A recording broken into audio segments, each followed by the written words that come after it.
राज्य में विधानसभा चुनाव की सुगबुगाहट और राजनीतिक दलों की तैयारियां शुरू हो गई है। राष्ट्रवादी कांग्रेस पार्टी अजित पवार ने नागपुर जिले में विधानसभा की 3 सीटों की मांग की है। ये वो सीटें हैं जहां भाजपा का विधायक नहीं है।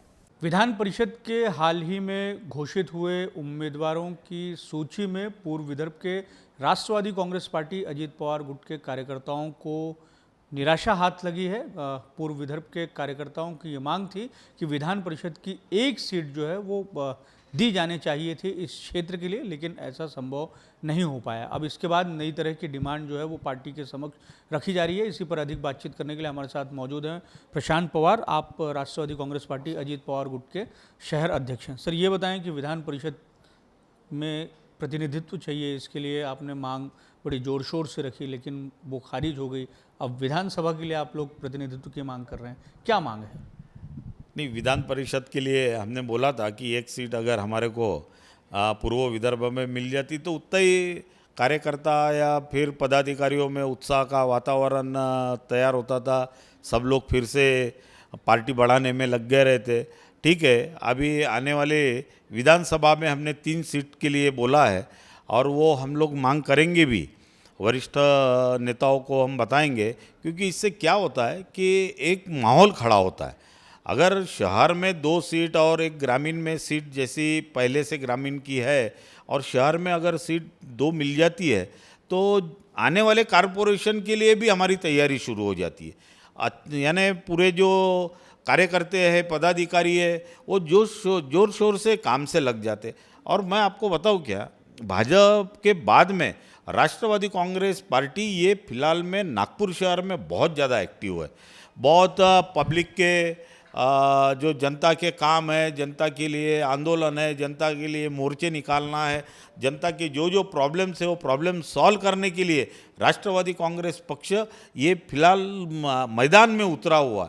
इसलिए हमको ऐसा लगता है कि वह नागपुर की जनता भी राष्ट्रवादी कांग्रेस पक्ष को एक प्रकार का चाहती है कि इनका भी प्रतिनिधित्व यहाँ पे आना चाहिए। और अजित दादा पवार को वैसी भी जनता चाहती है कि ये महाराष्ट्र के मुख्यमंत्री हो, क्योंकि उनका वो फेस जनता को बहुत अच्छा लगता है। जो उनके डिसीजन है, जो एकदम डायरेक्ट बोलना है, यानी कोई ऐसी घुमा फिरा के कुछ बोलने का उनका ये नहीं है। इसलिए हमको ऐसा लगता है कि आने वाले विधानसभा में हमको 3 सीट मिले और उसके बाद में जो भी कोई रिजल्ट आए, हरकत नहीं है, जो भी आएगा ऐसा कोई ज़रूरी नहीं है, लेकिन आने वाले कारपोरेशन में हम लोग बहुत अच्छे पोजीशन में रहेंगे, इसमें कोई डाउट नहीं है। तो ये जो 3 सीटें हैं ये शहर के लिए मांगी जा रही हैं? हम 2 शहर के लिए मांग रहे हैं और 1 ग्रामीण के लिए मांग रहे हैं।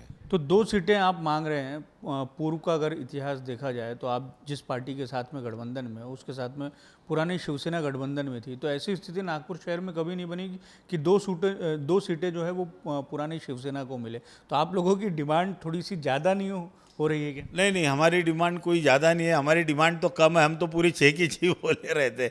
लेकिन ठीक है, जहाँ भारतीय जनता पक्ष के उम्मीदवार नहीं है, पूर्व अपना पश्चिम में नहीं है, उत्तर में नहीं है और काटोल में भी नहीं है, इसलिए हम वहाँ की डिमांड कर रहे हैं, बाकी कुछ नहीं। और हमारा काम ऑलरेडी ये दोनों तीनों जगह पे चल रहा है और हमारे कार्यकर्ता भी काम से लगे हुए हैं। तो ऐसा हमारी डिमांड है। अब ऊपर जो शीर्ष नेतृत्व है वो ये सब डिसाइड करेंगे क्या करना है और क्या नहीं करना है। धन्यवाद हमसे बात करने के लिए। तो ये थे अजित पवार गुट राष्ट्रवादी कांग्रेस पार्टी के शहराध्यक्ष प्रशांत पवार, जिन्होंने हमें बताया कि किस तरीके से जिले की 3 सीटों पर उनकी दावेदारी है और उसकी मांग की जा रही है। और ये 3 सीटें वो हैं जहां पर भारतीय जनता पार्टी का विधायक नहीं है। कैमरामैन अतुल गवई के साथ दिव्येश द्विवेदी, यूसीएन न्यूज़, नागपुर।